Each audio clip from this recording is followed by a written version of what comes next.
This is Dr. Edith Ubuntu Chan. Welcome to the Dr. E Show, a show exploring the frontiers of our human possibilities in areas like health and wellness, science and spirituality, quantum biology, and conscious living, so that together we can awaken the best of ourselves and create our most joyful and fulfilling lives.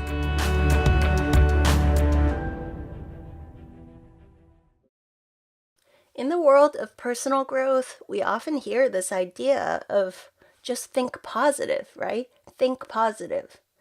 But for those of us who've been on the journey of cultivating mind mastery for a while now, have you noticed that just think positive doesn't really work? In fact, often it just pushes our negative or stressful thoughts further into the subconscious, where it's still dictating our lives, our behaviors, and our patterns. So what if we could choose to love every thought instead? Not in some philosophical way, but in a very practical, day-to-day, moment-to-moment sort of way. We recently did a Facebook Live training on this very topic, and wow, everybody has been writing in, telling me how life-changing and powerful it was for them. So I feel so honored and so blessed to have the opportunity to have this important conversation with you. So I'm really excited to share with you that Facebook Live training is titled Master Your Mind and Love Every Thought. I hope you find it helpful, insightful, and thought-provoking, and hopefully transformative. And if this kind of advanced level inner work calls to you, we invite you to join us for our upcoming Super Wellness Retreat in September 2018.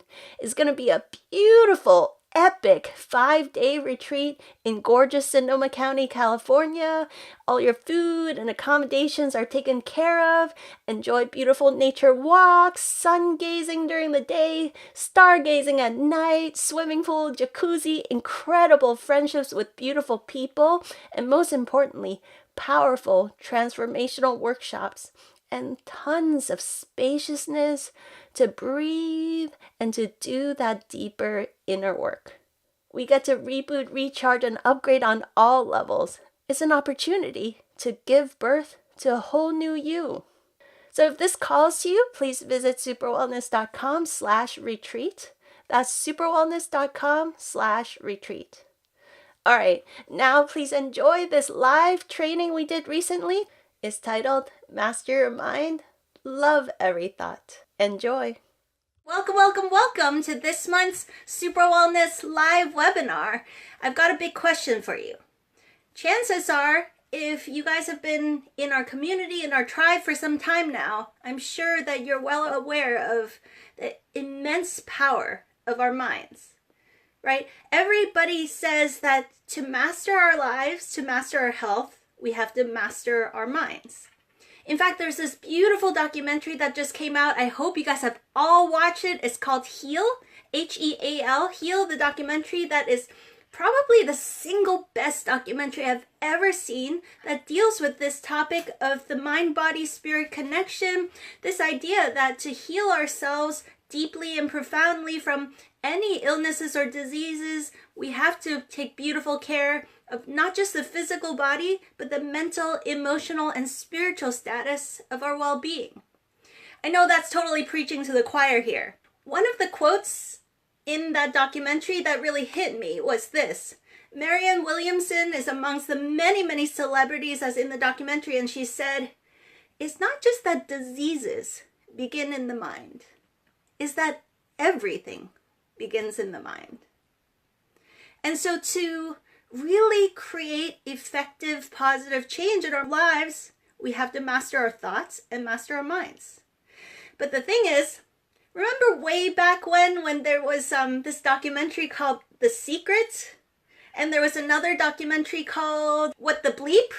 Those of you that have been in the personal growth or new agey circles, I'm sure you've seen those documentaries back, 10, 15 years ago. Those were like big, game-changing milestones in our popular culture that helped us to tap into the fact that our minds are powerful and they influence our reality. But we were given this idea that, well, you better think positive. Think positive. So, if something crappy happens in your life, it's all your thoughts. It's because you have bad negative thoughts. And so what happened was a lot of us started feeling guilty for having negative, stressful thoughts. And if something shitty, pardon my French, if something shitty happens in our lives, we start beating ourselves up. And we start blaming ourselves for something crappy happening, like, what's wrong with me? I must have some negative beliefs that is causing all this trouble in my life. And so then what happens is we end up suppressing our negative thoughts and beliefs instead of actually loving them and processing them and just being okay that sometimes we feel crappy, that sometimes life deals us a bad hand and we feel down on ourselves. So today I want to have this really important conversation with you because after 15 years studying holistic medicine, working with thousands of patients, I've really started to see a pattern that I think is time for us to break, which is that we all yearn for unconditional love and acceptance in the world. But what about our unconditional love and acceptance of ourselves? What about this idea of unconditionally loving even our negative and stressful thoughts? Because what happens is, you guys probably know this, it's been found that our thoughts and belief patterns, it turns out only about 5% is conscious.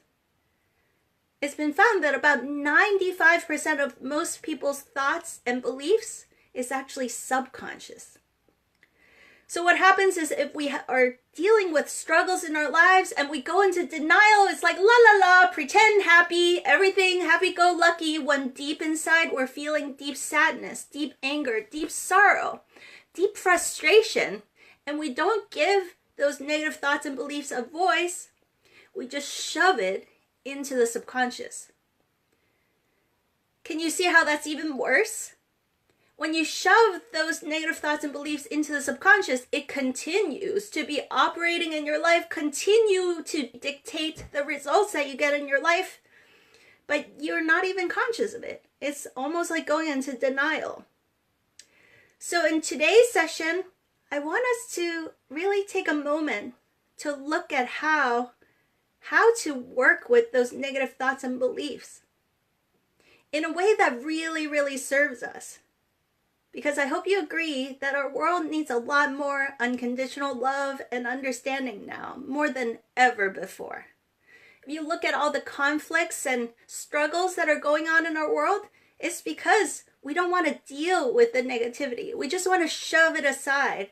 And on some level, I believe all the inequity, all the divisiveness, the homelessness, the wars, the conflict, on some level has to do with our lack of skillfulness in dealing with some of the darker, shadowy parts of our minds, of our psyches. So I think it's about time we've gotten more mature as a society, as a culture, and especially those of you that are on this call, you guys are game changers and pioneers in your community. So let's step up our leadership role by showing the world how powerful it can be if we just take time to love ourselves unconditionally, even those stressful, dark, shadowy, negative thoughts, to love them until they have no more power in our lives, to love them unconditionally until they dissolve away. So how do we do that? Well, there's 3 things I want to share with you that I draw tons of inspiration from. The first is a very famous New York Times best-selling book, The 7 Principles of Making Marriage Work. Have you guys heard of that book? Everybody's heard of that book? Now, the thing is, most people think that book is great for married couples or couples that are trying to work on their marriage or, struggling with relationship issues. No, actually, this book is a beautiful book for single people to read, for everybody to understand how to cultivate not just a beautiful relationship with another human being, but a beautiful relationship with ourselves. So the book is called The 7 Principles of Making Marriage Work by John Gottman, What's amazing about this book is that John Gottman and his team, they've repeatedly been able to observe couples for as little as like 20 minutes, an hour, maybe sometimes a few days. In different studies, he's able to watch how the couple relates to one another and determine with anywhere from 90% to 98% success rate whether or not that couple is going to make it work. He can determine if that couple is going to stay together or get divorced with 90 to 98% success rate. What I love about the book is not just that when you read it, it'll give you lots of powerful, deep insights about your relationship with your significant other, but much more importantly, your relationship with yourself. So click a little, type 1 into the chat roll if you guys have read that book, because I want to make sure I'm not repeating what you already know, but those of you that haven't read it, at a high level, the book talks about this. He has something called the 4 horsemen, which is that if he observes a couple do 4 simple things, in essence, it spells doom for their relationship. These 4 things are so simple. When the couple is talking about some high tension issue where they are, dealing with some differences and wanting to communicate and negotiate about something that is stressful where they debate about it, he looks for 4 simple characteristics in the way they exchange their communication. This 4 horsemen. Number 1, criticizing. Criticizing the other person for how bad they are versus taking personal responsibility and creating an unconditionally loving environment, a deep understanding environment in the conversation. So criticism is number 1. Number 2 is contempt. That's even worse than criticism. It's just like, because you did this thing that bothered you, you're just like an evil bad person, right? You have contempt for the other person. That is the beginning of the decline of that relationship in their research experience. So criticism, contempt. Number 3 is defensiveness. When one of the 2 parties act defensive and not take personal responsibility, that is the beginning of breakdown of the communication again. And the 4th one, probably the worst of all, is stonewalling, which is like, I don't even want to talk to you. You don't deserve my attention. I don't want anything to do with you. Just walking away and ignoring the other person completely shuts down the communication, and we all know how far that goes, right? So when he lays it out so simply like this, it's pretty obvious to all of us that those are not the most kind and unconditionally loving ways to communicate with one another. But the thing is, I want to ask you this. In your inner monologue, let's say you're having a hard time with something. How do you talk to yourself? I want you to take a simple moment and take a couple deep breaths and just think about just today. Maybe you had a good day, maybe you had a not so good day. When you found yourself with a negative thought, a stressful moment, what was your inner monologue like? Like if we could have an alien come and read your brain for that moment. Did you treat yourself with unconditional love and kindness in that moment? Or did you criticize yourself, bad me, or did you treat yourself with contempt? Did you treat yourself with defensiveness? Like, oh no, not me. Like, it's like bad thought. It's like, what? No. Like that conflicted thing instead of just being with it, right? How did you respond to your own negative thoughts when they arose today? And finally, stonewalling. Just like, shut up. Shut up, mind. I don't want to hear that thought. Is that what you did? Consider that those 4 key elements are the key to a not very healthy relationship. So how is your own relationship with yourself when stressful thoughts and beliefs arise? What if you just said, okay, I hear that thought, and I'm going to move on with the day, and when there's downtime, let's talk about it. Let's do some journaling. let's do some processing. Let's create an unconditionally loving environment where I can take care of these stressful thoughts and beliefs and hear it out. Maybe there's a lot of merit in it. Maybe there's a lot of wisdom that I need to give time and spaciousness to just allow those thoughts the voice that they deserve. So those of you that just joined us now, he calls them the 4 horsemen in the 7 principles of making marriage work were criticism, contempt, defensiveness, and stonewalling. So in our relationship with ourselves, how are we doing there? On the flip side, another really game-changing part that I loved about the book is he observed, he had interns count the percentage of negative versus positive interactions in the couples. So couples that stay together versus couples that break up, it turns out there's a sweet spot, there's a ratio between negative interactions and positive interactions. So basically, every single couple sometimes get upset with one another. It's just that when they do, they talk it out in a certain way, and they have a different percentage ratio between the positive and negative interactions. Can you guys guess? Couples that stay together, what is the ratio between the negative interactions and the positive interactions? Go ahead and write, is it 1-to-1 ratio, 1-to-3 ratio? What do you think it is? It turns out that couples that stay together, the ratio of negative interactions to positive interactions is 1-to-5 ratio.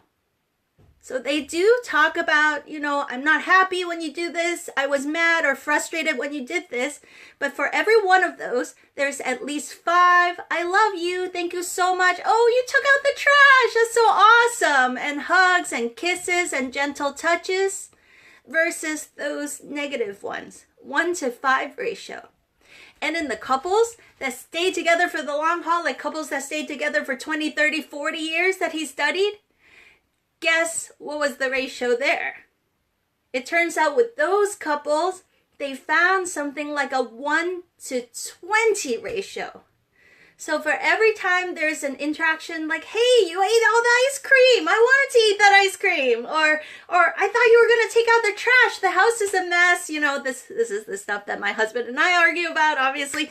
So for every one of those, there's 20 interactions as positive. I love you. I appreciate you. Thank you so much. Those kind, loving, very intimate, beautiful, sweet interactions, a 1-to-20 ratio.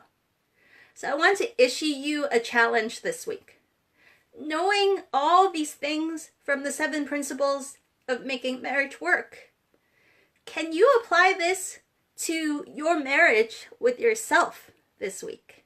For the next 7 days, can you observe without judgment the stressful negative thoughts that come up as if that's one you, and then the other you is the unconditionally loving partner? Imagine there were 2 of you within yourself. How would you cultivate that deep, lifelong friendship and marriage? Because at the end of the day, our marriage to ourselves is really the only marriage that matters. Isn't that true? What good is our marriage to a wonderful spouse if in our inner landscape we haven't achieved a level of peace and self-love, right? So can you watch out for the 4 horsemen? Notice if you're criticizing yourself, contempt, defensiveness, or stonewalling yourself, soften that with deep listening and unconditional love. And every time you notice that a stressful, negative thought arises, give that its voice, but also follow that up with at least a 1-to-5 ratio of goodness. Just letting yourself know, hey, I'm a wonderful person. I did a great job with this today. Wow, I really appreciate this about myself. So we're not denying those negative, stressful thoughts. We're just weighing and balancing it with a healthy ratio of positive, self-loving thoughts and beliefs that we also cultivate simultaneously. So for those of you that haven't read that book, 7 Principles of Making Marriage Work, I recommend it highly. That was just a quick little highlight of the beautiful game-changing insights that I personally received in the book, and I hope you guys love it too. So that's my first recommendation, is to put that body of work into practice in cultivating a healthy marriage within ourselves. The second one is really creating a consistent practice of listening for those negative, stressful thoughts and beliefs. For example, do you guys like to journal? Whenever you have something that bothers you, what do you do instead of shoving it aside from the conscious mind into the subconscious? What do you do to actually let it have its voice? Because what happens is if we shove it down and say, shut up, negative thought, I don't want to hear you, it goes into our subconscious and it creates kind of an energetic tension within our being. And when we experience that kind of energetic tension, literally it turns into a ball of stuck energy within our physical body. And I know you guys are masters already, you really understand the mind-body connection, but in some ways, when we shove those negative thoughts and beliefs down into the subconscious, that is the beginning of energy blockage that can, over time, fester into weakening our immune system, illnesses, diseases. So let's love those negative thoughts and beliefs. What is the practice that you have? Do you have a daily or weekly journaling practice? When you feel stressed about something, do you speak up? You know, I'm not saying like whenever you can feel upset, there are some things that at the workplace, for example, if you feel like yelling, it's probably a career limiting move to all of a sudden, you know, like have no self-control and start yelling at everybody at work. But do find a appropriate forum to speak those truths. Do you have some friends that you go out to dinner with to console with, that you guys share some of those vulnerable, deep thoughts and patterns that you're sorting out? And if you feel it's appropriate, of course, it's highly recommended to work with a professional therapist to process those old thoughts and beliefs that are causing you a lot of stress in your life. I'd also like to point out, as part of that exercise, you know, everybody, whatever it is, pick something that is a forum through which you can air and get off your chest those negative thoughts and beliefs. Sometimes just speaking it out is already enough. Once you get it off your chest, you know, sometimes if it's just in our minds, it feels like such a big thing. And sometimes if we just get it off our chest, we start to laugh about it, right? When you hear it spoken out loud, sometimes it just sounds so funny. Like when I get all upset that my husband ate the last bite of ice cream or something, when I say it out loud, it just sounds so silly and goofy. So I just say it and then we laugh about it. You know, so it might be something that's simple. Or it might be that those thoughts and beliefs is actually telling you some deeper wisdom that your heart is trying to guide you to hear that maybe there's something out of sorts about your life path. And if you get still enough to really take time to listen to those stressful thoughts, you realize something profound. For example, in week number 5 and 6 of Super Wellness class, we look at our thoughts and beliefs and we learn these different advanced ninja tools for going into a meditative state and speaking our truth, and then speaking something that is a complete lie. And we learn to tune into that sensation of when I say something like, hello, my name is Dr. Edith Ubuntu Chan. I'm a kind and loving human being. When I say that, I have a feeling. If you say that to yourself, hello, my name is so-and-so, I'm a kind and loving human being, you'll just feel a natural, authentic sensation in your body. But if you say something that is a lie, like, my name is Joe Schmo, I'm I'm a criminal and a mass murderer, or whatever it is that you say that is a lie, if you say it a few times, you'll feel how that creates a sensation of tension and stress in your body. So that's why it takes tremendous stillness if we have stressful thoughts and beliefs. My own experience is that it is usually because you are believing a thought pattern or something is going on that is not harmonious to your truest, deepest nature. And this can be profound if we learn to listen to that. It might be because there's something really off about your work or some circumstance in your life, and there's a better option out there, and your spirit, your mind, your somewhere deep inside you is this wisdom that is trying to come forth to say, hey, listen, that is out of alignment. That is not in your integrity to keep going in that way. It's time to switch course. And in our go, go, go, constant rushing around city lives, we don't have the stillness to really listen to that voice. So that's why some kind of a deep journaling practice or carving out consistent time to do the self-care where you write down those negative, stressful thoughts and just give it a voice and contemplate and marinate in it to see if there's a deeper wisdom underneath that is trying to speak to you. Does that make sense? Sometimes that's how our spirit speaks to us, by saying, hey, something is out of sorts, something's out of alignment. Take time, create the spaciousness. And by the way, total shameless plug, we have an amazing 5-day super wellness retreat happening in September where we cultivate that time and spaciousness to get out of the hecticness of the city, turn down all that noise, turn off our cell phones, stop watching the television, getting inundated with all these programs and thought patterns so we can listen more deeply to that inner voice that is trying to speak through us. So if that calls you, I'll pop a link later below so you guys know how to find out more information about the September retreat. Yeah, so I think in nature, have you noticed how in nature everything recycles? All the waste products, so to speak, gets composted, turns into nutrient-dense soil, which can turn into flowers and trees and fruits, and everything is recyclable.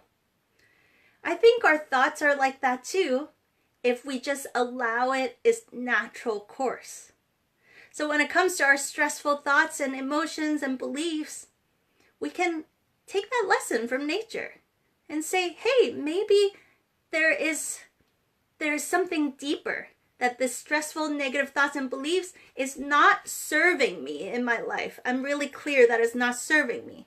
But what if I give it the forum to compost it and turn it into the nutrient from which new flowers, new trees, new fruits can blossom out of that, right?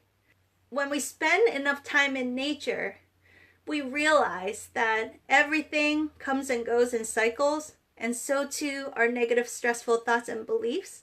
And then they don't have this straitjacket kind of grip on our lives. We don't have to take it quite so seriously. And sometimes when we spend enough time processing our thoughts and beliefs, we start to realize, like, wait a minute, that thought isn't even mine. When did I start thinking like that? Did I learn that from my parents or grandparents or caretaker or a teacher I had early in my life who, had a certain attitude? And you start to realize, that's not mine. I can let that go now. I don't even really believe that, but sometimes the thoughts come and go and we take them a little bit too seriously. So for me, especially whenever I feel stressful or anxious about something, I've started to train myself like a Pavlov dog reaction. Whenever there's a stressful thought or belief, I've trained myself. Ooh, there's something deeper underneath, an exciting gift out of that I can uncover. For example, I was a year ago super nervous about speaking in front of the camera with Facebook Lives and Zoom Lives like this. It was giving me sweaty palms and heart palpitations, and I was so nervous. But then you guys are so kind. You know, I turn on the camera and I just go for it. And I share from my heart. I hope you guys can feel, and it's just beautiful to share these wonderful moments with you.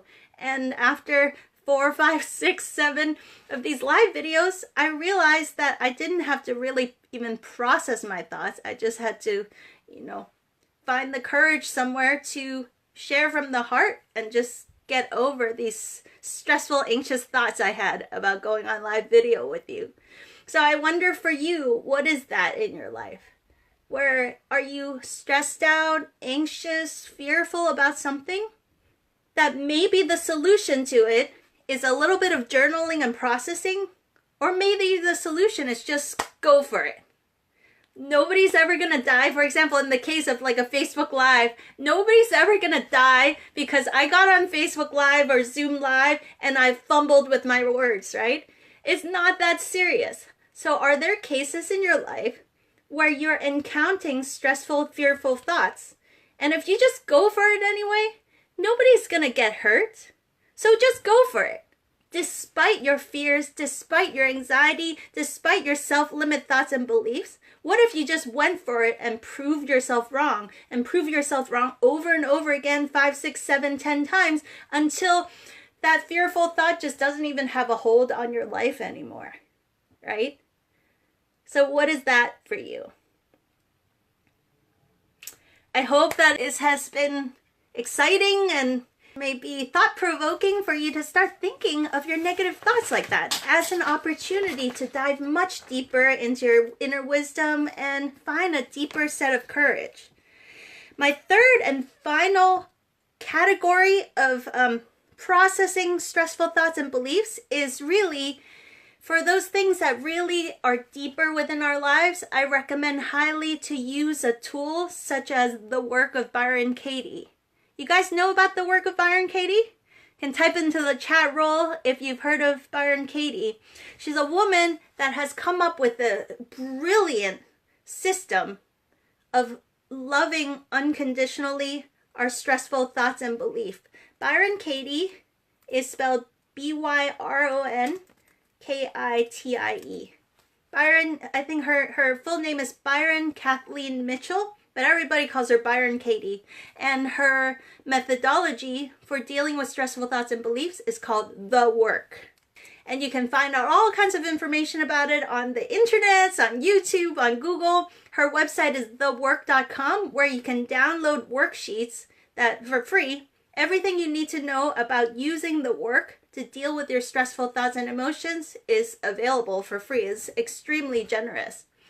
But I'll give you the short version.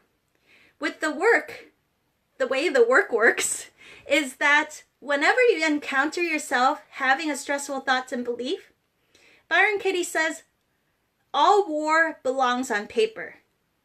If you feel a conflict happening in your mind, write it down.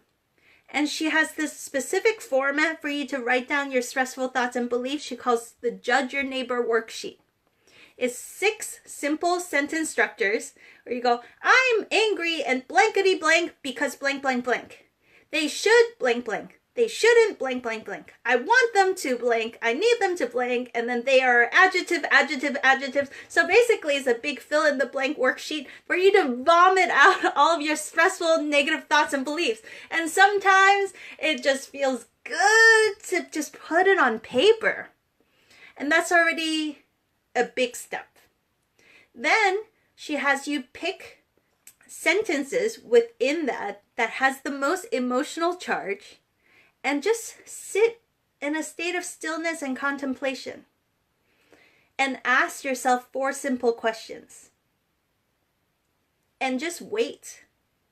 The more still you are, the more profound the answers are that come out. And these questions are, is it true? Number 2, can I absolutely know that this is true? Number 3, how do I react and what happens when I believe this thought? Number 4, who would I be without that thought? Who would I be if the situations were exactly identical, just without that one stressful thought? So 4 simple questions that could profoundly change your life. I've attended many of Byron Katie's workshops. I don't get any kickback from their organization. I'm not associated with them in any way, except I'm just a huge fan because this tool has so profoundly transformed my life. And I've seen it so profoundly transform so many other people's lives. She's got wonderful books and workshops and seminars and lots of free YouTube videos that you can check out. So here's an example. Let's say I'm at work and my boss doesn't respect me, or so I think. So I'm so angry. My boss doesn't even respect me. So the inquiry practice would be, my boss does not respect me. Is it true? Can I absolutely know that is true? So I might just sit there and pause for a moment and just think. Yes or no? Can I absolutely know that it's true that my boss doesn't respect me? And sometimes it's like, no, I don't know that. I mean, it looked like it, but no, I don't know. Wow. Already, can you feel how you start to expand and feel more free and feel lighter? Because before I was so sure my boss, he's a bleep, bleep, bleep. I'm swearing at him. He doesn't respect me. I'm so angry. Now it's like, well, I don't know. Actually, does he respect me? I don't know. So is it true? Can I absolutely know that is true? Number 3, how do I react and what happens when I believe this thought? If I believe that my boss does not respect me, wow, how am I behaving? How am I acting awkward at work? How am I getting distracted? How am I always looking to prove myself right in those emails or those meetings? How am I getting distracted with my children when I get home after a grumpy day at work, right? And how am I being less productive, less creative, less innovative? How am I not performing my job the way that I wish I could? Because I'm draining so much energy with this one negative, stressful thought. So give yourself time to get real with it. Don't rush. We cannot rush our enlightenment. We cannot rush into being healed before we're healed, right? So unconditional love means unconditionally loving even those stressful moments, those stressful thoughts. Take as long as you need to get real with ourselves. So how do I react? What happens when I believe the thought? And then question number 4, in that situation, who would you be without the thought? So for example, I might be like, wow, well, I would be more friendly to my boss. And I wouldn't, man, those last 5 emails I wrote was all just based on me being petty and nitpicking about, the lack of respect. And I wouldn't be gossiping at the water cooler, and I should get so much more done. I'd be so much more creative and innovative. And wow, I would actually give my boss more kudos at work, because I wouldn't be giving him the cold shoulder. I'd be so much more friendly and easy. I'd actually be more respectful towards him, actually.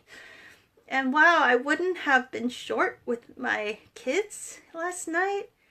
And I wouldn't have binge ate that tub of ice cream. You see how you start to get real with it, and it starts to transform already just by sitting in contemplation of these 4 simple questions. So in the work of Byron Katie, she has you take as long as you need with these 4 simple questions in that very specific situation. Not like some theoretical, philosophical thing. In that real life situation, is it true? Can I absolutely know it's true? How do I react? What happens when I believe this? And who would I be without that stressful thought in that specific moment, in that specific situation? After you contemplate these 4 questions, I love the last step, which is what she calls a turnaround. So the turnaround is to look at the opposite, like my boss doesn't respect me.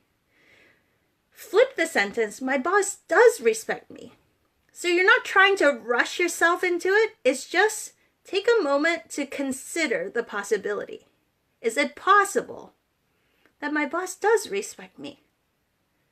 Come up with 3 genuine, non-BS reasons. You cannot BS yourself, right? This is you talking to you. Are there 3 genuine reasons, 3 real-life pieces of evidence I can come up with where my boss does respect me? wow. And then you start to look at the situation. You start to be like, you know what? He always says good morning to me. You know what? That time when he kind of criticized me is because he feels safe to just be real with me. To actually not just fake that he agrees, but that have like a respectful professional debate about that situation. That was not disrespectful. He was just having a professional debate, and I totally misinterpreted it. Another reason might be, you know what? He's like kind of a nerdy engineer guy, and he's a little bit socially, like a nerdy engineer. And he's like that with everybody. In fact, he gave me that raise and that amazing review, even though he's kind of socially a little bit awkward, but he really respects me. Holy moly. Can you see how when you start to open your eyes like that, you realize that what you thought isn't even really what's true? And then can you see how that stressful negative thought just starts to dissolve and your heart starts to open, your perspective on the situation starts to broaden, and you start to see many angles on the same situation.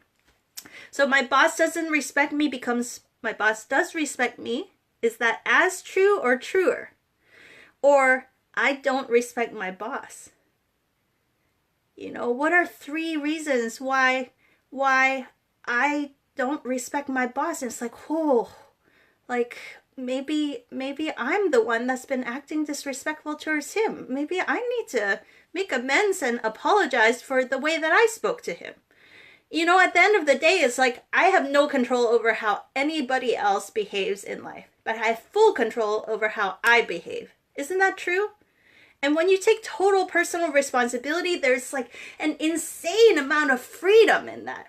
Thank you alone says conflict is gold. I agree, because when we are willing to engage in conflict, there's an underlying mutual respect that happens. Like, hey, I care enough about you to engage with you. To not stonewall and be like, you're not even good enough for me to engage with. I don't even want to deal with you. That is the worst, right? When somebody wants to engage, on the other side of that engagement is a much deeper, more intimate, much more loving, real kind of relationship. Haven't you guys all had that experience? Right, so in this case, I don't respect my boss. That's where you're like, wow, I gossiped behind him at the water cooler. I gave him the cold shoulder yesterday. I just said some crappy things at that meeting just to prove I'm right, because I honestly had low self-esteem, and I just had to, my ego got in there, and wow, I can find a lot more than 3 reasons why I'm being disrespectful. If I want respect, I'm the one that needs to bring respect to that situation.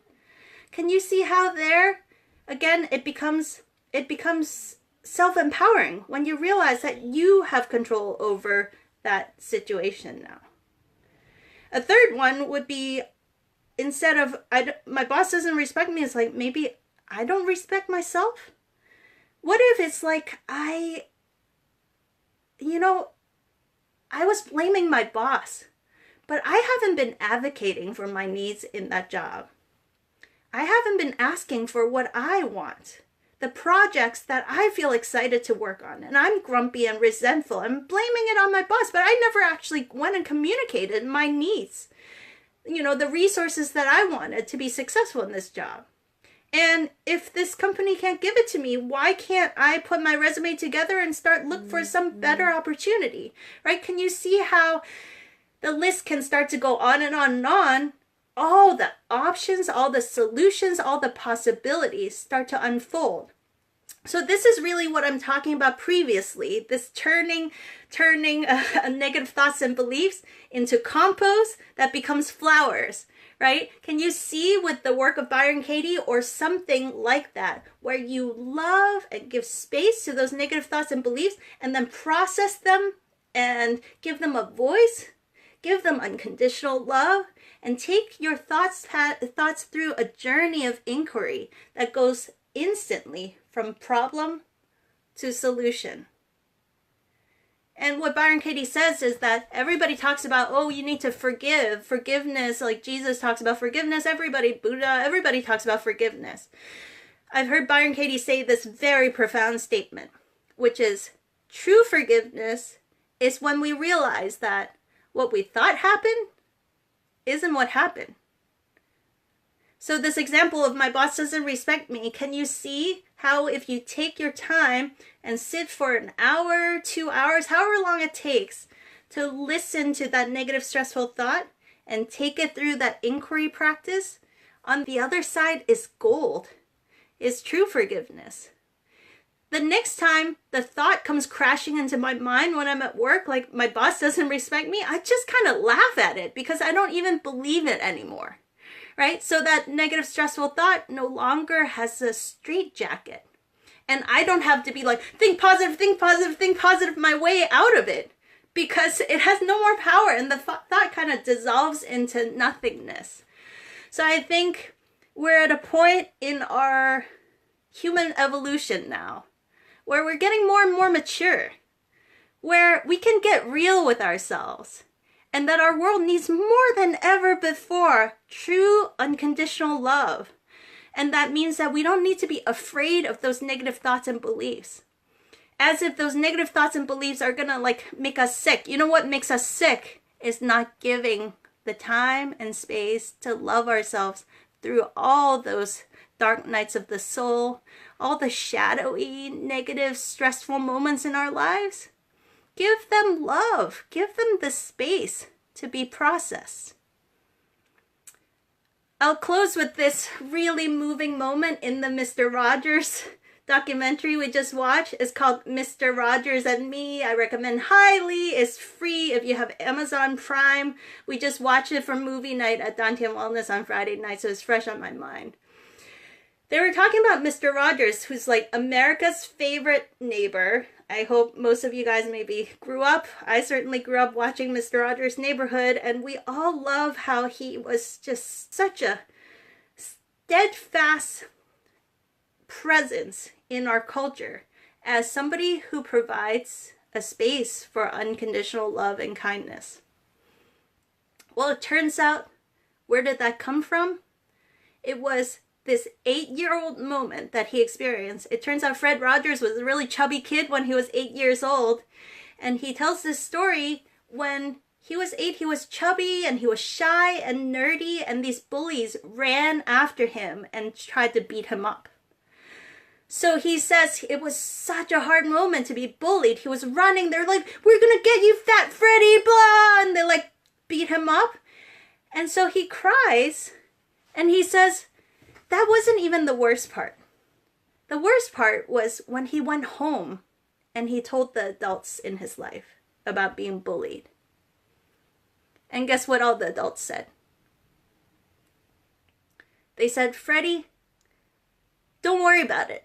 Just act like it doesn't bother you. Just ignore it and act like it doesn't bother you. And a lot of his biographers say that that was the moment that Fred Rogers, or Mr. Rogers as we know it, was born.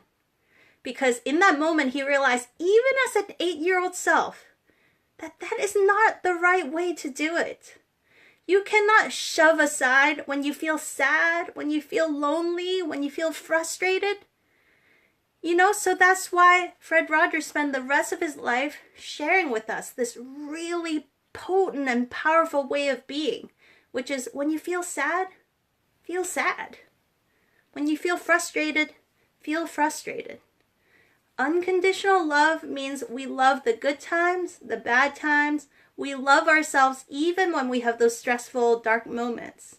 And we can use something like the work of Byron Katie or other similar processes for sitting in a state of unconditional love and contemplation, so that we can listen to those stressful thoughts and take ourselves through a healing journey that gradually transforms that stressful thought into compost, which turns into new flowers, new fruits, new trees, beautiful new opportunities in our lives.